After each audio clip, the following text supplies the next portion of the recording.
오늘 우리는 성가대 찬양을 통해서 갈보리 언덕에 죽으신 예수 그리스도를 먼저 보았습니다. 아마 추측컨대 적어도 대한민국에서 부활절날 갈보리 언덕에 십자가를 찬양하는 그런 교회는 아마 없으리라고 생각되어지는데, 그러나 이것이 부활을 바르게 이해하고 있다는 움직일 수 없는 증거죠. 제가 오래전에 춘천에 있는 한마음교회 부활교리, 부활론, 부활복음과 싸우고 있을 적에 많은 사람들이 오순절 이후에 초대교회가 사도들이 부활을 전했다. 그래서 부활이면 다 된다. 부활이 복음이다. 기독교는 부활의 종교다 라고 외쳤습니다. 그래서 제가 성경 구절을 갖다 대면서 다시 한번 초대교회 사도들이 부활을 전했던 그 내용들을 자세히 살펴보라. 너희들이 죽인 예수가 다시 살아났다. 사도들이 외친 것이 바로 그것입니다. 너희들이 죽인, 십자가에서 죽인 그 예수가 다시 살아났다. 그 말은 십자가의 사건이 하나님의 사건이다. 너희가 죽인 그 예수가 하나님이야. 하나님의 아들이야. 구원자야 라고 하는 것을 증명하기 위해서 그 증거로 부활을 제시하신 것입니다. 저는 부활을 무시하지 않습니다. 왜냐하면 십자가에서 하나님의 아들이 죽으셨으므로 당연히 부활이 있기 때문에. 그러나 부활이 승리가 아닙니다. 십자가에서 하나님이 승리하셨기 때문에 부활이라고 하는 놀라운 결과가 생겨난 것입니다. 예수 그리스도께서 죽음을 이기신 장소가 어디입니까? 십자가입니다. 십자가에서 우리의 죄를 다 뒤집어 쓰시고 하나님의 저주를 받으심으로 죽음을 이기셨습니다. 그래서 예수님이 다 이루었다라고 말씀하시고 죽으신 거죠. 부활은 승리의 증거입니다. 승리는 십자가입니다. 다시 한번 이 사실을 기억하면서 오늘 부활절 아침에 마리아가 찾아갔던 예수님의 빈 무덤을 함께 봅시다. 이것이 바로 예수께서 부활하신 현장입니다. 이 부활하신 현장을 우리가 보면서 십자가가 참 하나님의 구원 사건이다 라고 하는 것을 확인하고 믿을 수 있죠. 유대인들은 사막기후 때문에 사람이 죽으면 그날 바로 묻습니다. 묻는다는 것이 땅에 묻는다는 것이 아니고 동굴, 자연적인 동굴도 있지만 대부분 자연적인 동굴이 그렇게 많지 않기 때문에 인위적으로 돌을 파서 동굴을 만들어서 거기에 시체를 두죠. 무덤 안에는 나지막한 긴 돌로 만든 탁자들이 여러 개 있습니다. 거기에 세마포로 싼 시체를 두고 부자면 돌로 그 입구를 막아놓고 매일매일 갑니다. 3일 동안. 왜냐하면 영혼이 3일간은 그 주변을 맴돈다고 유대인들은 믿었기 때문에. 우리가 사모를 하는 것과 비슷할지 모르겠습니다. 그리고 이제 나흘부터는 오지 않습니다. 그리고 1년쯤 지난 뒤에 다시 가서 살은 다 썩고 없어지고 뼈만 남은 것을 잘 수습해서 함 속에 담아다가 거기에 이름을 적어놓고 무덤 한 곳에 보관합니다. 대부분 그 무덤을 만드는 것이 너무 큰일이고 비싸기 때문에 대부분 가족묘입니다. 그래서 함들이 여러 개가 있을 수 있겠죠. 자, 그런데 예수님은 로마 제국의 정치범으로 죽었습니다. 엄청난 죄인으로 죽었죠. 무슨 말인가 하면 유대인들이 죽으면 누구나 다 이런 돌무덤에 장사되지 않는다는 말이에요. 아무 연고가 없는 거지나 또 나병 환자나 이런 자들이 죽으면 기드론 골짜기에 있는 공동묘지로 갑니다. 대강 싸서 공동묘지에 가서 그냥 내깔립니다. 그게 공동묘지입니다. 예수님 같은 죄인들도 공동묘지에 그냥 대강 싸서 갖다 버리는 것이 통례입니다. 그렇지 않은 사람은 몰래 땅에다가 묻는 사람도 있습니다. 그러나 그것은 평토장을 해서 거기에 묻었는지 모르게 묻고 그냥 도망가 버리는 거죠. 그냥 기드론 골짜기에 버기가 너무 안 돼서. 그래서 예수님이 아리마다 요셉의 그 부자의 묘지에 묻혔다는 것은 사실은 일어날 수 없는 기적입니다. 우리가 에스겔서를 보시면 에스겔 골짜기에 에스겔이 뼈들을 향해서 외치는 대목이 있죠. 바로 그것이 공동묘지입니다. 예수님도 거기에 던져지는 것이 마땅합니다. 왜냐하면 범죄자로 죽었기 때문에. 그런데 예수님이 죽으시기 700여 년 전에 하나님은 이사야 선지자를 통해서 그가 부자의 묘실에 장사될 것을 예언하셨습니다. 만약에 그냥 기드론 골짜기에 내깔려진다면 그 죽으신 예수님은 메시아가 될 수 없을 것입니다. 왜냐하면 구약의 메시아의 예언에 응하는 자가 아니기 때문에. 그래서 갑자기 아리마다 요셉이 등장합니다. 이것도 기적입니다. 요한복음 19장 38절을 한번 봅시다.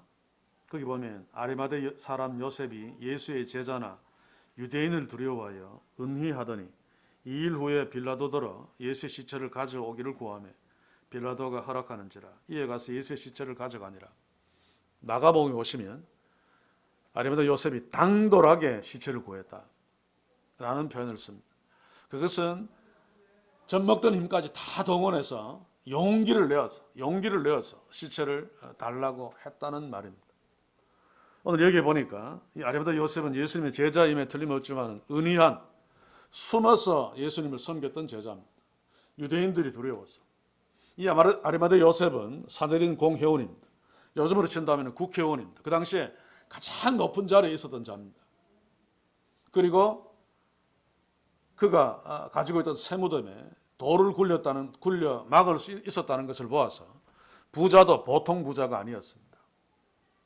최근에도 예루살렘 부근에서 무덤들이 발굴됩니다만 그 많은 무덤들 중에 제가 읽은 책, 그 뒤에도 또 뭐 발굴했겠지만 그 당시에 그 저자가 쓴 책에 의하면 그 많은 무덤을 발굴했음에도 불구하고 돌로 막을 수 있는 무덤은 2개밖에 발견되지 않았다.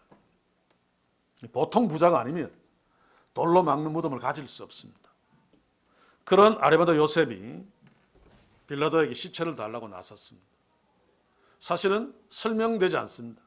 왜냐하면 예수님이 살아있을 적에도 시퍼렇게 살아있을 적에도 자신의 그 자리나 어떤 특권들이 빼앗길까 봐 숨어서 예수를 믿었는데 예수가 죽었습니다. 그럼 다 끝난 거죠. 아리마다 요셉은 예수의 부활을 믿지 않았습니다. 아니, 당시에 유대인들은 한 사람도 예수의 부활을 믿은 자가 없습니다. 그들은 바리새 계통의 신앙을 갖고 있는 자들은 사람이 죽으면 종말에 마지막 날에 새 예루살렘이 건설될 적에 부활한다 라고 하는 믿음을 갖고 있었습니다. 그것은 마르다도 그랬고 마리아도 그랬죠. 그래서 예수님이 나사로가 다시 살 거라 그랬을 적에 나도 압니다. 마지막 때에 다시 살 것을 압니다. 그렇게 얘기를 했었죠. 그러나 죽은 상태에 있다가 며칠 만에 다시 산다는 것 유대인들 믿지 않습니다. 믿을 수 없습니다. 그래서 주님의 제자들도 또 여인들도 아리마다 요셉도 예수님이 부활할 것을 절대로 믿지 않았습니다. 그러니 죽었으니 끝난 거죠. 살아서도 두려워서 예수님 앞에 제대로 나가지 않은 자가 이제 그 예수가 죽어버렸습니다. 상황이 다 끝난 마당에 물론 죽은 예수에 대한 연민의 정은 있었겠습니다만 그런 마당에 자기의 모든 것을 잃을 것을 각오하고 빌라도에 가서 시체를 구했다. 그것은 설명할 수 없는 말도 안 되는 이야기입니다. 살아있을 적에도 빼앗길 것이 두려워서 예수님 앞에 나아가지 않았는데 이제 죽고 없는데 그 시체 달라고 자기의 모든 것을 빼앗길 각오를 하고 빌라도 앞에 갔다. 아무리 연민의 정이 있었다 할지라도 그것으로 설명할 수 없습니다. 오직 한 가지, 하나님이 개입하셨다는 사실밖에. 700여 년 전에 이사야 선지자를 통해서 예언하신 부자의 묘실에 장사될 것, 그것을 이루시기 위해서 하나님은 아리마다 요셉을 흔드시고 그에게 용기를 주어서 빌라도에게 가서 시체를 달라 해서 장사 지내게 했던 것입니다. 이사야서 53장 9절을 보시면 그 후반부에 그 무덤이 악인과 함께 되었으며, 여기에 무덤은 죽음을 말합니다. 두 강도 사이에 예수님을 세웠죠. 아마 빌라도가 그런 생각을 하지 않았을 것입니다. 유대 당국자들이 보는 사람들에게 예수는 죄인으로 죽은 거야, 강도로 죽은 거야 라고 하는 사실을 분위기 잡으려고 강도 양쪽 사이에 예수를 매달아서 예수도 양쪽 강도와 똑같은 놈이야 라고 하는 시위를 아마 했을 것입니다. 그 악인과 함께 죽었습니다. 그리고 그 묘실은 부자와 함께 되었도다. 바로 이것을 위해서 하나님께서 아레나 요셉을 흔드시고 당돌하게 용기를 내어서 빌라도에게 시체를 달라 하게 하고 무덤에 부자의 묘실에 장사하게 했습니다. 우리는 예수님의 죽으심과 부활 그 전체를 통해서 구약 성경이 그대로 응하는 놀라운 사실들, 하나님이 개입해서 역사하고 있다는 사실들을 계속 발견해 나가야 됩니다. 그래야지 주의 제자들과 다르게 이 십자가 사건이 하나님의 사건임을, 구원의 사건임을 확실하게 알 수 있죠. 그래야지 우리가 오늘 이 시대에 십자가의 증인으로 살 수 있습니다. 하나님의 역사하심을 세심하게 하나님이 역사했음을 믿으면 십자가의 증인으로 서서 세상으로 하여금 핍박을 당하고 죽임을 당해도 다시 산다라고 하는 믿음이 있기 때문에 십자가의 증인으로 살 수 있습니다. 예수님은 주의 제자들을 세상에 내보내면서 양을 이리떼로 내보낸 것 같다라고 말씀하셨죠. 양들은 이리떼 속으로 들어가면 죽습니다. 그래서 십자가의 능력을 가지고 들어가야 됩니다. 죽어도 다시 살기 때문에. 그런데 십자가의 능력을 믿지 않는 자들은 부활절 패러이드를 하면서 절대로 양으로서 이리떼 속에 들어가지 않습니다. 왜냐하면 죽으면 끝이니까. 그래서 오늘 시대 타락한 교회들은 교회 안에서 어린 양 예수 그리스도의 제자인 양을 만들지 않고 세상을 이길 수 있는 사자를 만듭니다. 라이온. 그래서 너희들은 이리떼 속에 들어가서 다 이겨라. 다 잡아먹어라. 승리. 온통 세상을 사자가 지배하는, 교회가 지배하는 세상으로 만들어버려요. 거기에는 십자가의 능력이 필요 없습니다. 부활만 강조하면 됩니다. 그래서 어제 아마 부활절 패러이드를 교회에서 최초로 했겠죠. 그런데 아마 많은 사람들이 동원되지 않았던 것 같습니다. 제가 잠깐 보니까 그 막 길을 인도하는 사람이 짜증이 나서 얼굴을 막 찌푸리면서 막 그런 모습을 보면서 왜 저러는지 모르겠다. 십자가 가지고는 안 되니까. 십자가는 세상이 좋아하지 않으니까. 예수님의 제자들도 그랬고 당시의 유대인들도 그랬고 당시의 헬라인도 그랬고 어떻게 죽은 자가 구원자가 될 수 있느냐? 어떻게 사형수가 우리의 메시아가 될 수 있느냐? 그래서 모든 사람들이 십자가를 부끄러워했습니다. 수치스럽게 여겼습니다. 오늘 시대 교회들이 바로 그 십자가를 부끄럽게 여기기 때문에 부활을 강조해서 십자가를 감추고 있습니다.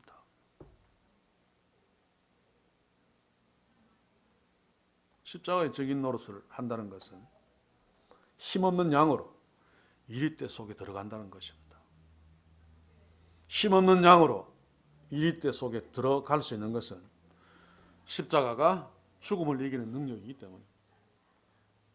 그래서 세상이 힘없는 양인, 세상은 이리떼들인데 힘없는 양인 그리스도인들을 감당할 수 없습니다. 죽음을 겁내지 않으니까. 죽어도 사니까. 이게 바로 오늘 우리 부활절날 이 아침에 주목하고 가슴에 새겨야 되는 것입니다. 십자가가 과연 무엇인가? 십자가의 능력이 과연 무엇인가? 당시의 주의 제자들은 아무것도 몰랐습니다. 여인들도 마찬가지입니다. 무덤에 찾아간 거 참 칭찬할 만한데, 그런데 부활한 예수님을 만나려고 간 것이 아니죠. 그 전날 안식일이 막 가까우기 때문에 아리마다 요셉과 니고데모가 막 급하게 막 장사 지낸, 오늘도 여기에 보시면 니고데모도 모략과 침향 섞은 것 100건쯤 가지고, 이건 고체입니다, 고체. 그래서 막 가루를 막 만들어서 세마포 사이에, 시체 사이에 막 끼워서 냄새 나지 않게 하고 좀 덜 섞게 만드는, 향유를 바르지 못했습니다. 여인들이 그 사실을 보고 안식일 지난 뒤에 주일날 향유라도 다시 가서 발라드려야 되겠다, 이 생각으로 향유를 가지고 주일 새벽에 무덤을 향해 간 거죠. 부활하신 예수님을 만나러 간 것이 아니라 시체를 만나러 간 것입니다. 갔습니다. 1절에 안식 후 첫날일 아침에 아직 어두울 때 막달라 마리아가 무덤에 와서 돌이 무덤에서 옮겨간 것을 보고 돌이 굴려졌습니다.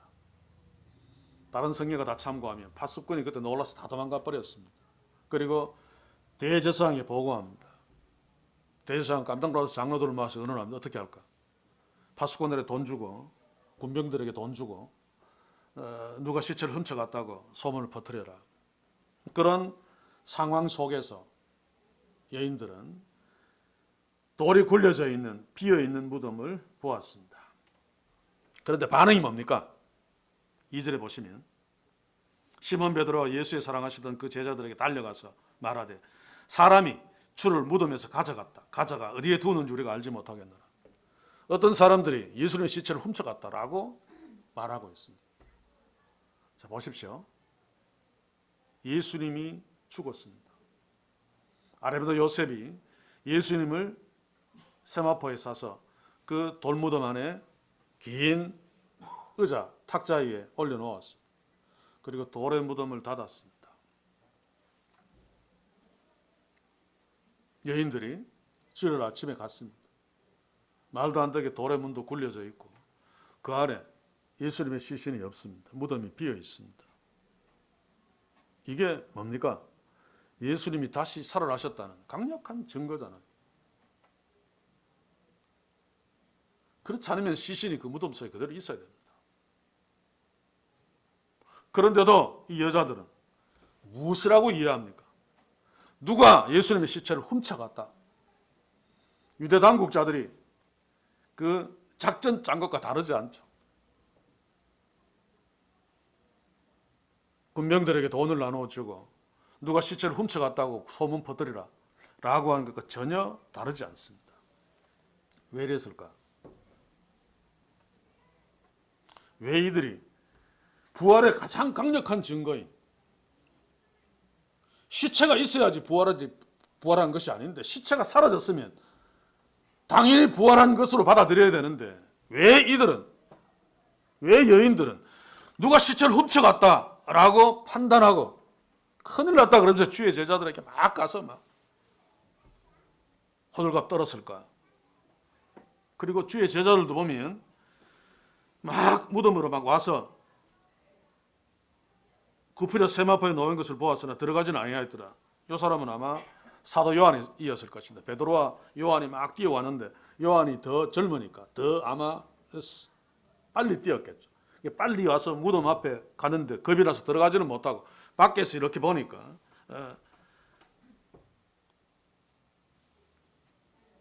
세마포가 놓인 것을 밖에서 보았습니다. 뒤에 이제 베드로가 와서, 베드로는 좀 늙었으니까 좀 잘 못 뛰었겠죠. 안에 들어와 보니까 무덤에 들어가 보니 세마포가 놓였고 또 머리에 쌌던 수건은 세마포와 함께 놓이지 않고 딴 곳에 격혀 있더라. 이때에도 여인들도 뒤에 와서 그 안을 다 들여다 보았을 것입니다. 6절 7절을 보시면 헬라어로 봐야 되는데, 세마포가 놓였고 라고 하는 것이 헬라어로 케이마이, 딴 곳에 격혀 있더라 라고 하는 것이 엔톨리소인데, 케이마이는 뭔가 하면 시체를 세마포로 이렇게 싸죠. 영화에서나 그림에서 보았을 것입니다. 그 미라 만드는 걸 생각하면 됩니다. 그런데 세마포가 그대로 있었다는 얘기입니다. 안에 있는 시체가 마치 연기처럼 빠져나가고, 그리고 머리에 쌌던 수건은 바로 그 옆에 이렇게 잘 이렇게 개켜서 놓여 있었다. 요한이 왜 상세하게 그것을 설명합니까? 빈 무덤과 함께 더 움직일 수 없는 예수님의 부활의 증거입니다. 만약에 시체를 누가 훔쳐갔으면 세마포 산채로 둘러매고 훔쳐가겠죠.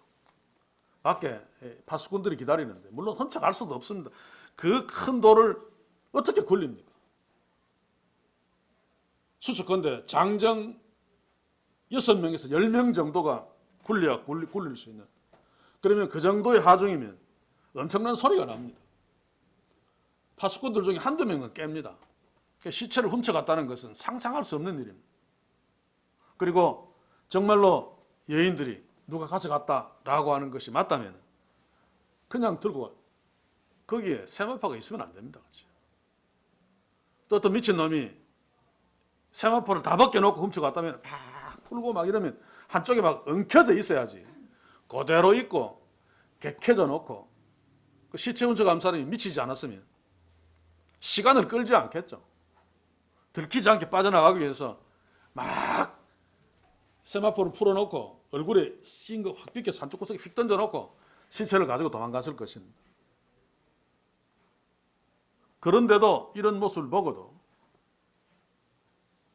8절에 보면 그때야 무덤에 먼저 왔던 그 다른 제자들도 들어가 보고 믿더라. 이것은 예수께서 부활을 했다는 것을 믿었다는 말이 아니고 여인이 누가 어떤 사람이 시체를 가지고 갔다라고 하는 것을 믿었다는 얘기입니다. 그 뒤에 갈로로 설명이 나와 있잖아요. 이것은 요한이 자기의 개인 의견을 썼는지 아니면 후대의 필사자가 오해 없도록 사이에 썼는지 정확하지는 않습니다만, 어쨌든 저희는 성경에 그가 죽은 자 가운데 다시 살아나야 하신 말씀을 아직 알지 못하더라. 그래서 앞에서 믿었다는 말은 다시 살아났다는 것을 믿었다는 것이 아니라 여인의 말대로 시체를 누가 훔쳐갔다는 것을 믿었다는 이야기입니다. 얼마나 안타깝습니까? 무덤이 비어 있었습니다. 그리고 시체를 쌌던 세마포가 그대로 있었습니다. 얼굴에 쌌던 것은 바로 옆에 개켜 있었습니다. 그러면 누가 시체를 훔쳐갔다는 것은 말이 되지 않습니다. 그런데도 시체는 없어졌습니다. 그러면 결론은 한 가지죠. 다시 살아나셨다. 그런데 지금 우리가 본문을 읽은 대로 여자도 주의 제자들도 하나같이 누가 시체를 훔쳐갔다고 믿었습니다. 이유가 뭡니까? 9절을 다시 보십시오. 저희는 성경에 그가 죽은 자 가운데서 다시 살아나리라 나야 하리라 하신 말씀을 아직 알지 못하더라. 예수님 이전에 순환 예고를 공식적으로 3번 하면서 그 이전에도 비유를 통해서 또 6월절 식사에도 내가 포도주 새로 난 것을 마실 때까지 다시 마시지 않겠다. 간접적으로도 얼마든지 이해할 수 있도록 시사했고, 공식적으로 내가 다시 살아날 것이다. 그것도 3일 만에 날짜까지 지정하면서 예수님이 말씀하셨죠. 그 말씀이 그들 가슴 속에 있었다면 빈무덤을 보는 순간에 춤을 췄을 것입니다. 두려워 떨지 않고. 예수님이 정말로 그분이 말씀하신 대로 다시 살아났구나. 무덤에 그 세마포가 그대로 있는 것과 객행인 것을 보고는 더더욱 믿었을 것입니다. 그런데 그들에게는 그들이 주라고 불렀고 메시아로 따랐던 그 예수님이 하신 말씀, 아마 순환 예고 때가 이때까지 어떤 말씀보다 산상수훈 때보다 가장 엄숙하게, 가장 진지하게, 가장 무거운 목소리로 말씀하셨을 것입니다. 내가 3일 만에 다시 살아나야 하리라. 그런데 그들은 그것을 믿지 않았습니다. 지워버렸습니다. 왜냐하면 자신이 갖고 있는 원래 움직일 수 없는 신앙 때문입니다. 사람이 죽으면 3일 만에 절대로 살아날 수 없다.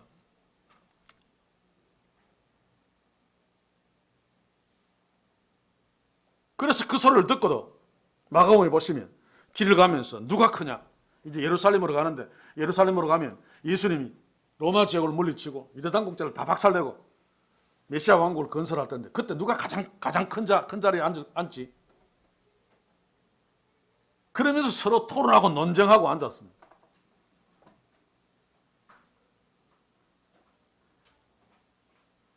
그들은 예수님이 죽는다는 것도 그들의 계획 속에, 그들의 생각 속에 넣지 않았습니다. 죽으면 끝이니까. 그러면 자기들이 예수 그리스도를 통해서 꿈꾸고 막 계획했던 그 놀라운 출세, 그 놀라운 높은 자리 다 그냥 깨어져 버리니까. 그래서 예수님이 십자가에 죽으셨을 때 주의 제자들의 그 꿈, 출세의 꿈들도 산산조각 났습니다. 그리고 예수님이 부활하셔서 그들을 만나 주셨을 때 그들은 산산조각 난 그 깨진 꿈들을 다시 붙여가지고 이스라엘을 회복할 때가 이때입니까? 또 높은 자리를 꿈꿨습니다. 이게 빈 무덤을 본 세마포가 그대로 있고 얼굴산 수군이 객해 있는 모습을 본 제자들의 상태입니다. 이유는 그들의 가슴 속에 예수님의 말씀, 하나님의 말씀, 성경 말씀이 없었기 때문입니다.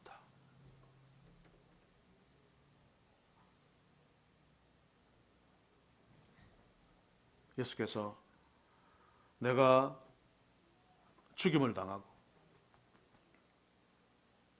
라고 하는 것이 먼저 들어와야 됩니다. 그래야지 3일 만에 다시 살아나리라 라고 하는 것이 보입니다. 죽으리라 이것은 실패입니다.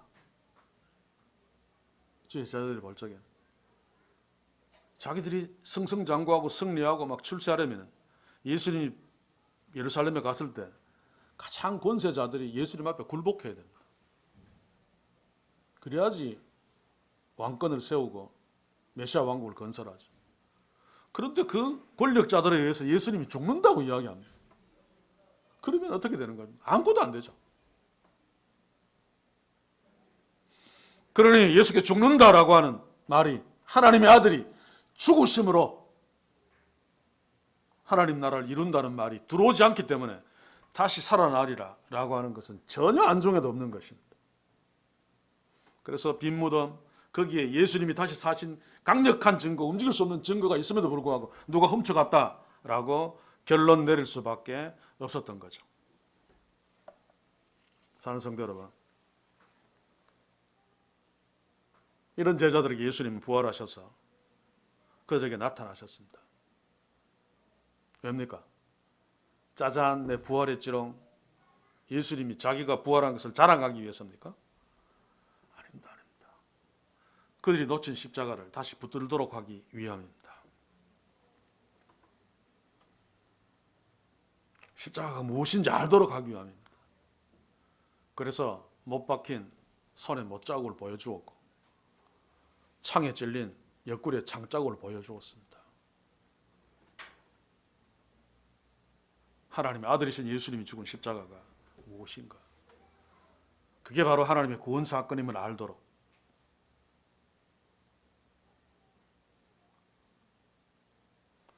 죽어도 부활한다는 사실을, 하나님의 아들이 죽으신 그 십자가의 능력은 죽어도 다시 산다는 사실을 알도록, 그러니 십자가로 갑니다. 그렇죠?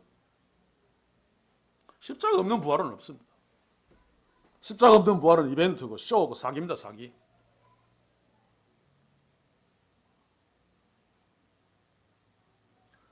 십자가가 하나님의 아들이 죽으신, 내 대신 죽으신 그 하나님의 구원 사건임을 알면, 그래서 사도 바울도 예수님이 십자가에 죽었을 때 나도 같이 죽었다라고 이야기하죠.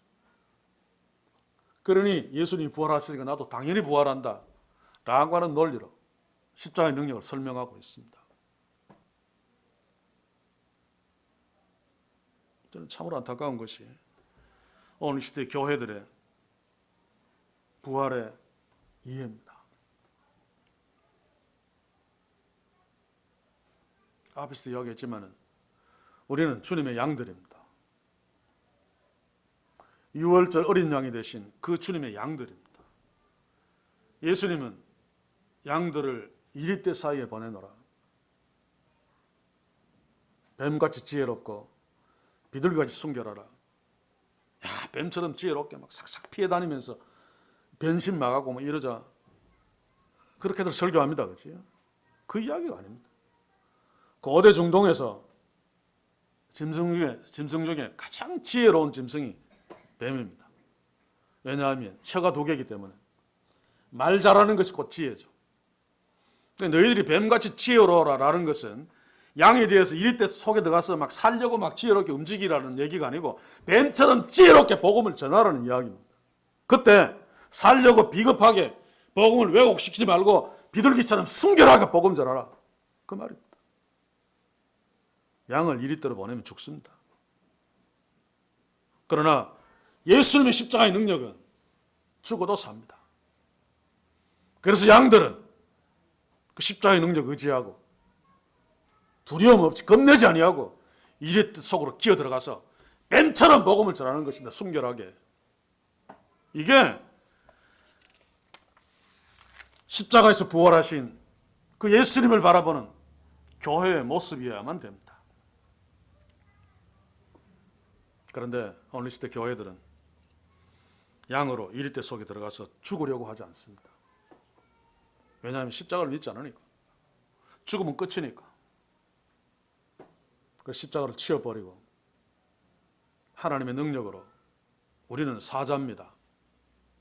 이리떼를 잡아먹읍시다. 이게 지금 이 시대 교회의 복음 아닙니까? 교회의 메시지 아닙니까? 세상을 정복합시다. 그래서 오늘 이 시대 교회들을 보면 세상의 이리들보다 더 싸납습니다. 다 사자들이니까. 더 잔인합니다.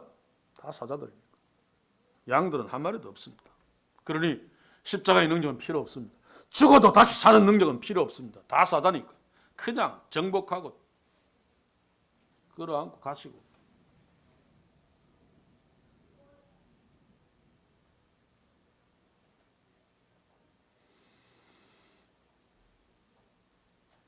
그래서 세상은 사자가 되어버린 교회를 향해서 죽지 않으려고 투항하고 들어오는 자들이 있고, 예수 믿으면 양이 되는데 그냥 투항하고 교회에 들어오기 때문에 일이 그대로 들어옵니다. 일이 그대로 살다가 그대로 갑니다. 이리떼들끼리 모여있는 교회들이 얼마나 시끄럽습니까? 그런 교회는 십자가가 필요 없죠. 그래서 언제 장로 대통령이 되었을 적에 고소영 신드롬이라는 게 있습니까? 세상 사람들이 비웃는 말이죠. 고려대학교 출신 소망교회 장로 영남 출신. 소망교회 장로가 돼야지 권력을 잡는다 라고 하는 뜻입니다. 양이 아니죠. 그렇죠? 이리의 수준을 넘어선 사자, 호랑이들이 다 된 것입니다. 부활절 연합 예배 왜 합니까? 상암 경기장에 막 수만 명 모여가지고 우리는 사자야, 우리는 호랑이야, 세상의 이리떼들 우리한테 까불지 마 아닙니까? 안 죽겠다는 것입니다. 그래서 오늘 이 시대 교회들이 커지기는 커지는데 십자가의 능력, 구원의 능력이 없습니다. 그러니 세상은 점점 더 악해지죠. 교회가 악해지는 만큼.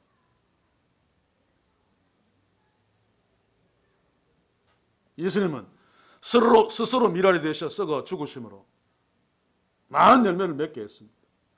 주의 제자들도 동일하게 그 길을 가야 됩니다.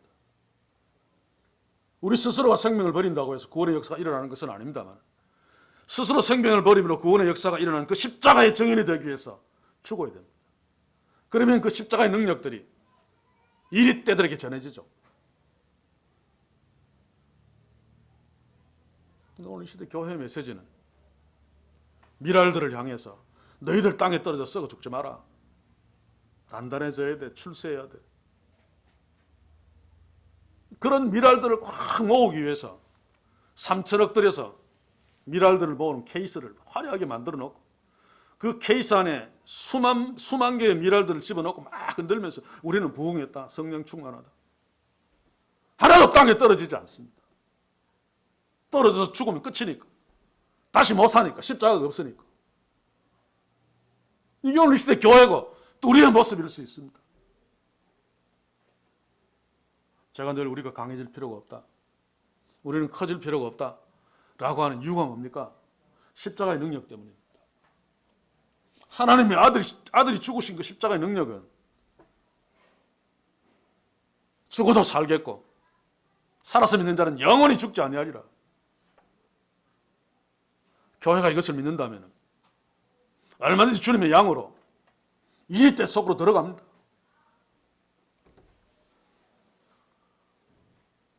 다시 한번 오늘 이 부활절 이 아침에 주께서 피 흘려 비참하게 죽어가신 그 갈보리 언덕의 십자가로 가서 하나님의 아들이 죽으신 십자가의 능력이 무엇인지 기억합시다. 십자가를 놓치면 부활은 이해할 수 없습니다. 그냥 이벤트고 쇼고 그래서 부활 퍼레이드를 하면서 이제는 성탄절이 안 먹히니까 부활을 어떻게 잘 강조해가지고 이 복음을 전하자 뭐 이러고 앉아 있습니다. 그래서 에스더 데이를 만들자. 십자가를 놓치니까 부활을 놓치고 그러면 주께서 말씀하신 너희는 세상의 소금이니 너희는 세상의 빛이다. 이해할 수 없습니다. 그러니 소금이 음식에 처질 생각 안 하고 소금만 막 3천억짜리 교회 건물 지어서 막 모으려고 합니다. 어둠 속에 작은 빛이 던져져야 되는데 자기가 타면서 그냥 빛들만 막 교회 안에 모아놓습니다. 교회 안에 모인 빛들은 다 가짜입니다. 그렇죠? 그냥 그림 빛입니다. 세상에 나가봤자 깜깜한 데 나가봤자 아무 빛도 나지 않습니다. 왜냐하면 십자가의 능력이 없으니까. 죽음을 이길 수 없으니까.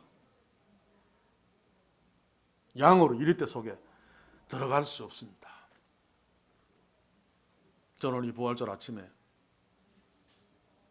다시 한번 우리 기독교는 부활의 종교가 아니라 십자가의 종교임을 강조하기를 원합니다.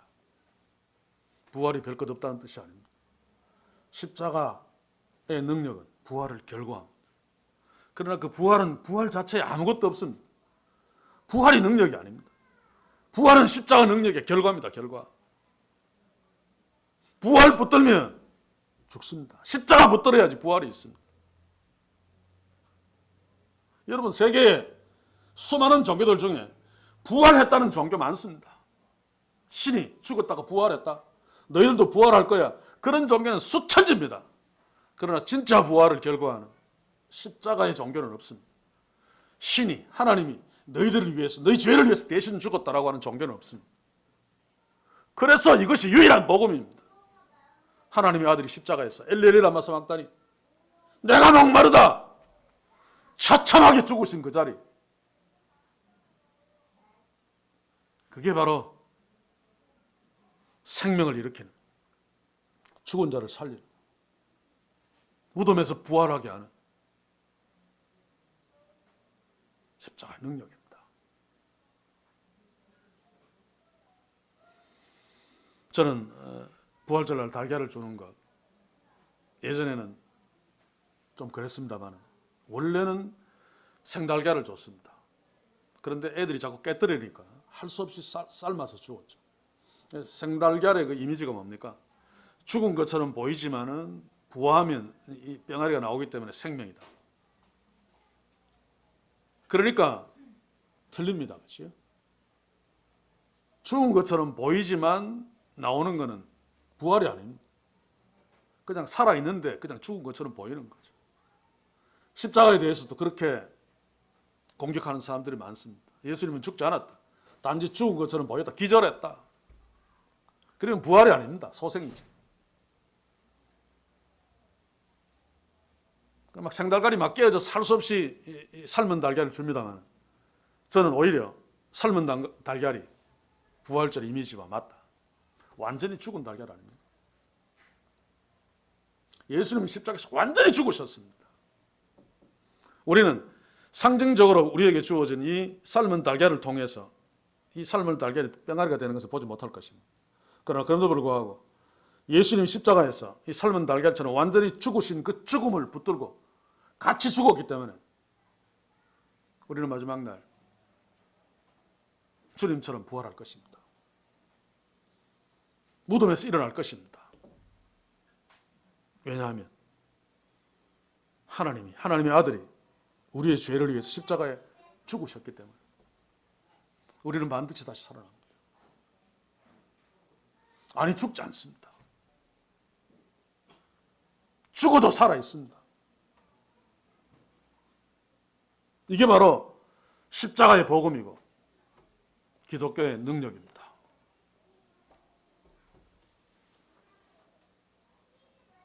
다시 한번 이 사실을 기억하고 타락한 교회들이 부활을 잘못 이해하는 그 부활을 바로잡는 데까지 나아갈 수 있길 바랍니다. 그게 복음이죠. 십자가를 전제하고 부활을 이해하며 부활의 종교라 그러면 맞는 말입니다. 그런데 십자가는 실패지만 죽었지만 죽음에서 다시 승리했다. 아닙니다. 그렇죠?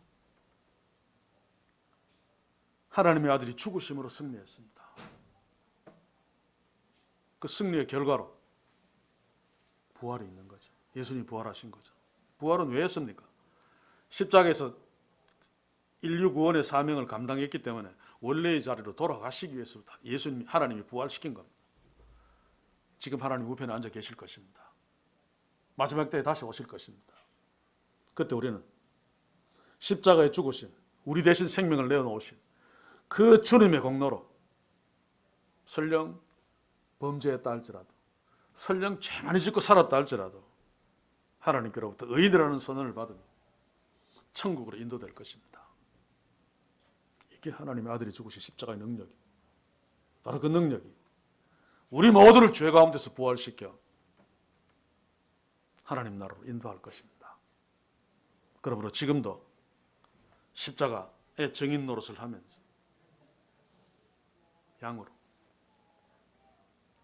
이리때 속에 들어가는 그런 용기, 바로 십자가의 능력으로 그런 용기를 가지고 오늘 부활절 이 아침에도 세상을 향해 나아갈 수 있는 저와 여러분들 우리 모두 될 수 있기를 주의 이름으로 간절히 소원합니다. 기도합시다. 주여, 다시 한번 이 부활절 아침에 하나님의 아들이 죽으신 십자가를 주목합니다. 우리 이 땅에 타락한 교회들의 사탄이 한 속임수에 속지 않게 하소서. 성탄절에는 십자가에 죽으러 오신 하나님의 아들을 주목하게 하시고 이 부활절 아침에는 십자가에 죽으신 하나님의 아들을 주목함으로 우리는 죽어도 다시 사는 하나님의 자녀임을 다시 한번 확인하며 확신하며 넉넉하게 담대하게 설령 두려움이 들어온다 할지라도 십자가를 붙들고 이집트 안으로 뛰어들어가는 주님의 양들로 주님의 제자로 사는 축복을 이 교회 우리에게 십자가의 능력을 붙들므로 풍성히 허락해 주시옵소서. 예수님의 이름으로 기도하옵나이다. 아멘.